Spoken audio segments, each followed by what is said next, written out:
আমরা দুজনেই যাবো ইনশাল্লাহ। মরিয়ম, আমি তাহলে উঠলাম। আচ্ছা ঠিক আছে, সাবধানে যাই। গদিতে যায় আমার একটা ফোন দিয়ে জানাই। ঠিক আছে।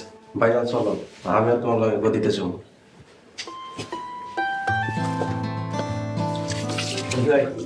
আমি একটু হাঁটাহাঁটি করে আসি। শেষ। রোমান চল।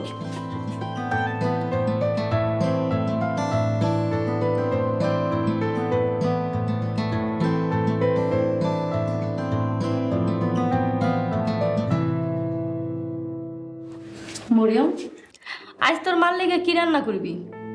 মুরগি না গরু? আচ্ছা ঠিক আছে, যা তোর মন চায় তাই রান্না করিস।